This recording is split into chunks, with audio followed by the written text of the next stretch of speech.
E aí, pessoal, vocês que agora conseguiram chegar no módulo 6, o último módulo do curso de banco de dados de vocês, certo?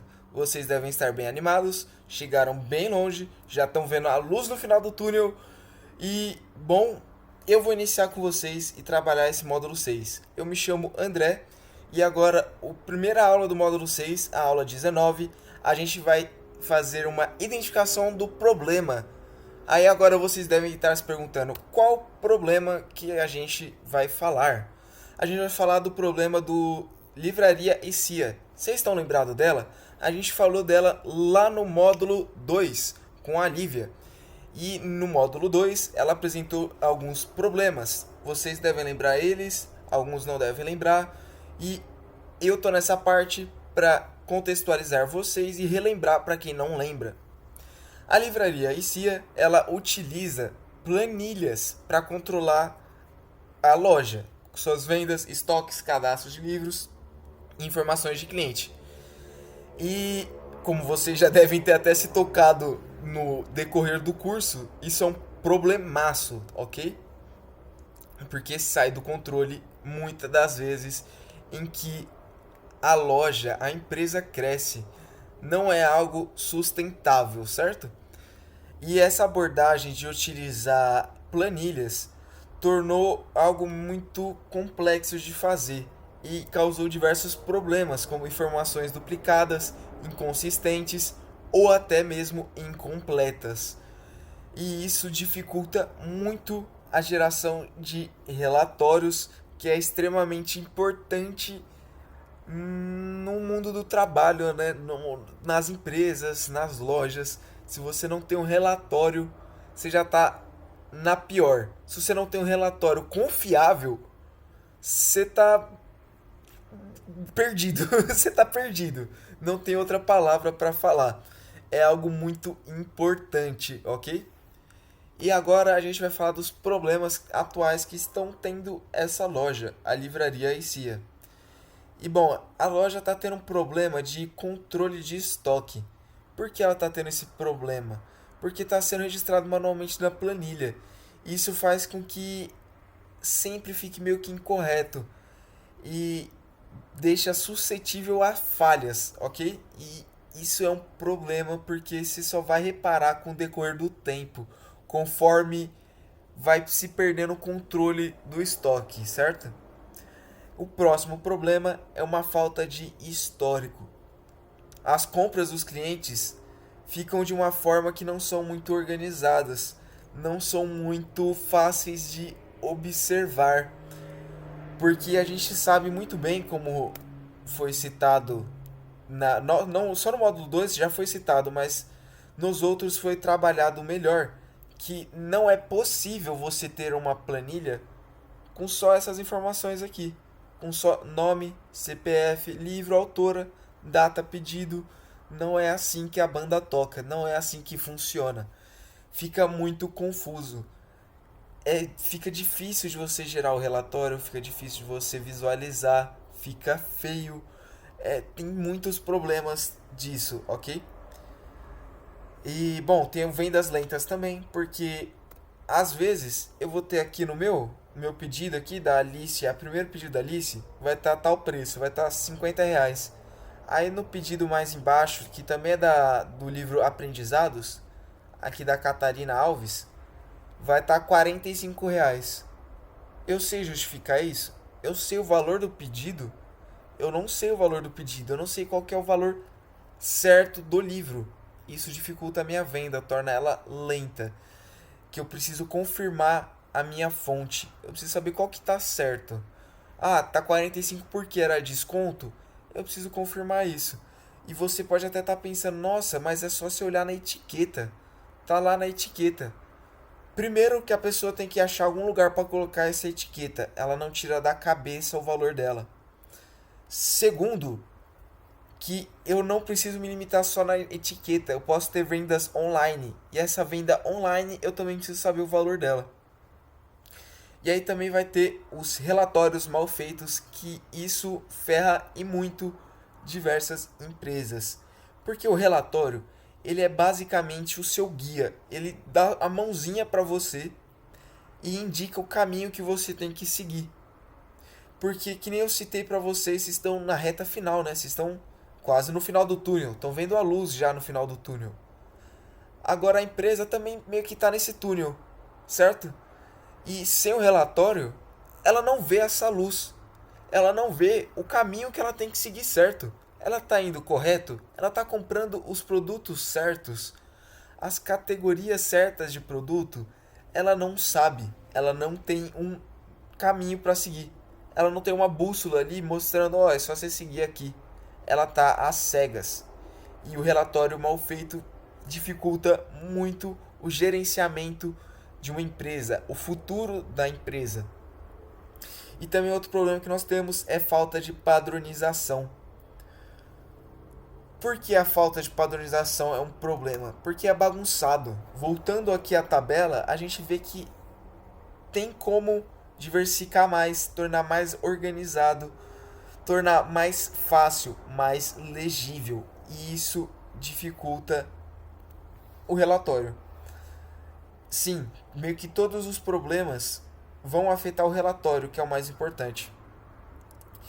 Então a padronização é essencial para garantir um funcionamento correto do seu banco de dados ou da sua planilha, mas no caso nós estamos trabalhando com um banco de dados que é mais eficiente. Agora vamos falar dos objetivos do nosso banco de dados, do nosso sistema.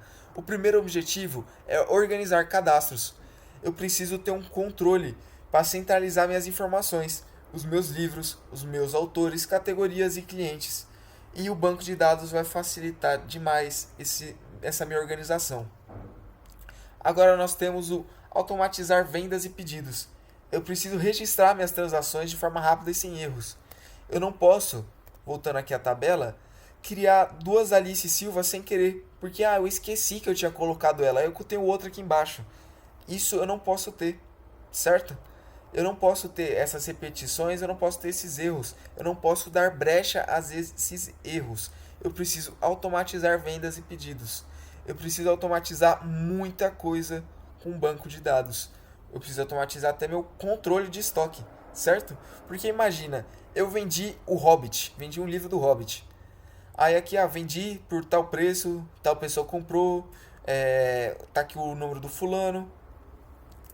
E automaticamente, magicamente, entre aspas, a quantidade de livros do Hobbit que o fulano comprou é automaticamente retirado do estoque. Isso é interessante, não é? Porque até então, nas planilhas, a gente era obrigado a organizar o estoque e as vendas manualmente. A gente precisava ir lá no estoque e falar, tirou um. Ir lá nas vendas e falar, ele comprou um. Sendo que no banco de dados dá pra gente fazer isso com uma coisa só. Magicamente, novamente, entre aspas, né? E, bom, o gerar relatórios, que eu já citei muito, que é para facilitar a análise de vendas, estoque e desempenho. Eu preciso ter o caminho para o seguir. Agora, seguindo, eu separei algumas entidades do nosso banco de dados, certo? Isso aqui é um projeto de um DER e as entidades que eu identifiquei que precisa ter na livraria são o livro, autor, categoria, fornecedor, pedido, item do pedido, estoque e cliente. E todas essas entidades são importantes, até algumas que você pode olhar e falar, nossa, mas aqui tá tão, gastando espaço, certo? Tá tão desnecessário. Tipo aqui, pedido e item do pedido. Por que eu preciso disso? É necessário mesmo? Eu posso ter o item do pedido dentro do pedido, certo? Não é necessário. E realmente você pode. Só que a gente quer facilitar a nossa vida com organização, certo? E a gente juntar tudo, a gente vai estar só retrocedendo o que a gente já estava fazendo na planilha. A gente está voltando pro erro. Então vamos manter a organização. Por que é importante eu ter um item do pedido? Porque aí a tabela do pedido pode ser algo mais basicão, pode ser algo mais fácil. Eu posso colocar lá ID do pedido, ID dos pedidos, né, dos itens, ID dos itens. Aí o ID dos itens vai ser algo para você identificar no item do pedido. Que aí eu vou saber quais itens foram comprados em tal pedido. Isso vai facilitar a minha vida de analisar as minhas tabelas. Aqui eu separei alguns atributos de certas entidades que a gente acabou de ver, sendo elas livro, pedido, autor e cliente. Então, falando sobre o livro, a gente vai ter alguns atributos que é ID livro, título, ano de publicação, editora, preço, ID, autor, que é uma chave estrangeira. E aqui nós temos também uma chave primária. Vocês conseguiram identificar qual é? Se vocês falaram que é o ID livro, vocês estão corretíssimos. É uma chave primária, porque eu vou utilizar ela em outras tabelas, certo? Ela vai se tornar uma chave estrangeira. E aqui a gente tem a tabela pedidos. A tabela pedidos, ela vai ter o ID pedido, data pedido, quantidade, valor total, ID cliente, que é uma chave estrangeira, ID livro, que é uma chave estrangeira. Ela é daqui, certo? Eu estou pegando um valor dessa tabela e levando para essa. E eu vou tornar o meu banco de dados muito mais prático, com só as informações que eu preciso. E aqui agora a gente tem a tabela autor, que tem o ID autor, o nome, nacionalidade e data de nascimento. E aqui nós temos a chave primária, né? O ID autor. E agora nós temos o cliente. O cliente está separado em ID cliente, nome, telefone, e-mail e endereço. E isso é importante para eu fazer uma análise de um perfil dos meus clientes, junto com o do pedido, certo? Porque eu preciso saber quais os gostos dos meus clientes, em que região eles estão mais centralizados, mais concentrados, qual o meio de eu entrar com contato com eles. Eu preciso saber essas informações. Agora, vamos para uma atividade em que você vai pausar agora a nossa aula, você vai voltar nos slides, mais especificamente no nosso projeto do DER, e para cada uma das entidades abaixo, ou as que você preferir, você vai listar 3 atributos essenciais que o sistema da livraria ICIA deve armazenar, certo? Você vai fazer algo semelhante a isso que eu fiz, e você deve ter reparado, tá faltando coisa aqui, certo? Então tem como você trabalhar com essas entidades se você preferir, se for do seu gosto. Aí o objetivo é identificar quais informações são fundamentais para representar cada entidade no banco de dados. E é isso. Agora é a sua vez. Faça as atividades para passar para a próxima aula. Toda aula terá uma atividade em sequência. Então preste atenção na aula e boa sorte que você vai precisar para adquirir o seu certificado merecido. Muito obrigado a todos. O meu nome é André e eu finalizo a aula 19 agora. A próxima aula vai ser sobre criando o DER do projeto final. E é isso. Muito obrigado a todos e até a próxima.